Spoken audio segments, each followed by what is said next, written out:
जय भीम, नमो बुद्धाय साथियों। आज 23 सितंबर है 2022। बहुत ऐतिहासिक दिन है। आज वो संकल्प दिवस है जिसकी वजह से आपका और हमारा वजूद है।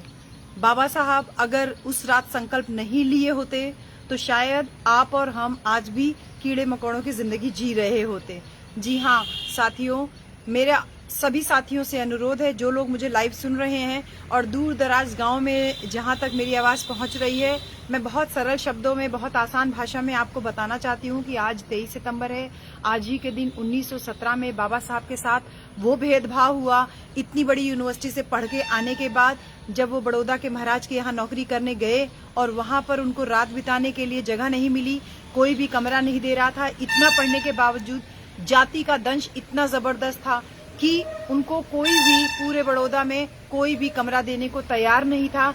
ऐसे में उन्होंने एक पारसी धर्मशाला में शरण ली और वो धर्मशाला का जो कमरा उनको मिला वो एकदम स्टोर रूम से भी ज्यादा बुरी हालत में था। बस किसी तरीके से बाबा साहब वहां पे रहने के लिए गए और जब दिन भर कमरा ढूंढते हुए लोगों को ये नहीं पता चला कि बाबा साहब कहाँ ठहरे हैं, तो वही तथाकथित लोग जब ये पता चला कि बाबा साहब कहाँ ठहरे हैं तो पता चला कि वो पारसी धर्मशाला में ठहरे हुए हैं। ऐसे में उस पारसी धर्मशाला का जो ओनर था, मालिक थे, वो तमाम पारसी लोगों को लेकर के लाठी डंडा लेकर के आ गया और सबका केवल एक ही नारा आ रहा था, सबके मुंह से एक ही आवाज आ रही थी कि डॉक्टर अंबेडकर अछूत है, उसने पारसी धर्मशाला में घुस करके हम लोगों की धर्मशाला को अपवित्र कर दिया है, इसको हम जान से मार देंगे। तमाम शोर सुनते हुए बाबा साहब ने जब खिड़की से देखा तो नीचे उनके जान को बिल्कुल एकदम लेने के लिए उतावले लोग नीचे खड़े हुए थे। ऐसे में जो एक केयर टेकर था, एक जो साथी था वहां पे, जो एक नौकर एक तरीके से कह लीजिए, वो उस सराय का, उसने किसी तरीके से बाबा साहब को उनके चंगुल से बचाया और पीछे के दरवाजे से उनको वहां से हटा दिया, भगा दिया। बाबा साहब जब वहां से निकले तो आंखों में आंसू था क्योंकि उनका सामान सब बाहर फेंका जा चुका था। रात भर जब वो एक पेड़ के नीचे जब उन्होंने रात बिताई तो उनको लगा कि मैं इतना पढ़ा लिखा, मैं इतनी बड़ी विदेश से डिग्री लेकर के आया, इसके बावजूद मेरी जाति मेरी डिग्रियों के ऊपर भारी पड़ती है। ऐसे में मेरा वो समाज जो कि अनपढ़ है, जो कि जिसके पास कोई धन संपत्ति नहीं है, उसके साथ किस प्रकार का भेदभाव होता होगा। ये संकल्प बाबा साहब ने लिया कि मैं आज इस जगह पे ये संकल्प लेता हूं कि मैं अपना पूरा जीवन अपने समाज के लोगों को, जो दबे कुचले लोग हैं, जो वंचित समाज के लोग हैं, उनको हक दिलाने में अपना पूरा जीवन कुर्बान कर दूंगा और कोई भी रुकावट मेरे इस संकल्प को बाधित नहीं कर सकती है। साथियों, ये बहुत बड़ा संकल्प था। आज हमारे साथ नौकरियों में तमाम तरीके का भेदभाव होता है, तमाम तरीके का एनएफएस के बहुत सारे मैसेजेस इस दौरान मैं देख रही हूँ व्हाट्सएप और फेसबुक वगैरह पे। लेकिन जिन यूनिवर्सिटीज में ये सब हो रहा है वहां पे भी जो हमारे समाज के लोग हैं आवाज नहीं उठा रहे हैं। एक बार जरा सोच के देखिए कि अगर बाबा साहब ने उस दिन संकल्प नहीं लिया होता तो क्या आप और हम इन सरकारी संस्थानों में नौकरी करने के लायक होते? आपको पता है, मैंने तमाम अपने जो गांव में हम लोग और शहरों में मीटिंग करते हैं, तमाम जगह मैंने ये बात बोली कि बाबा साहब एक के बाद एक अपने 4 बच्चों को खोए। जब चौथा पुत्र उनका राजरतन उनके हाथ में जब दम तोड़ा तो बाबा साहब बिल्कुल एकदम आंखों में उनकी आंखों से आंसू एकदम रुकने का नाम नहीं ले रहे थे।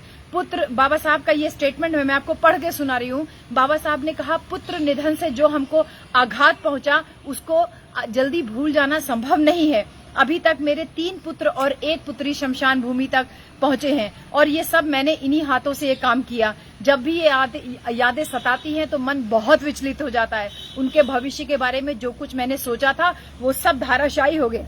हमारे जीवन पे दुख के बादल मंडरा रहे हैं। पुत्रों के निधन से हमारा जीवन जैसे निस्वाद हो गया है, जैसे भोजन बिना नमक के हो जाता है, वैसे ही बाइबल में भी कहा गया है कि तुम धरती का नमक हो, नमक का स्वाद ही गया तो उसे खारा कैसे बनाया जा सकता है। यानी कि मेरे शून्य जीवन में इस वचन की सार्थकता पूरी तरीके से सिद्ध होती है। मेरा अंतिम पुत्र राजरतन जो था वो बहुत असामान्य बालक था। उसके जैसा पुत्र मैंने शायद ही किसी का देखा हो। उसके जाने से जीवन भरे बगीचे में बिल्कुल एकदम कांटों भरा हो गया मेरा जीवन रूपी जो बागीचा है।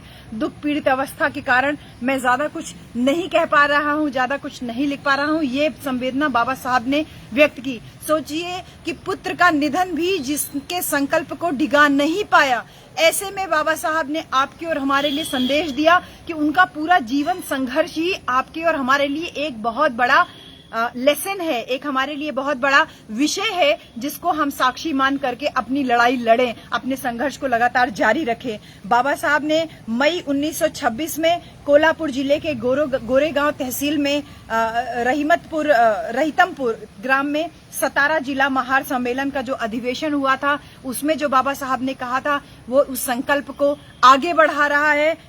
बाबा साहब ने कहा कि जैसे जैसे अस्पृश्यों के हाथ में अधिकार आते जाएंगे, वैसे वैसे उनकी अधिक प्रगति होने लगेगी।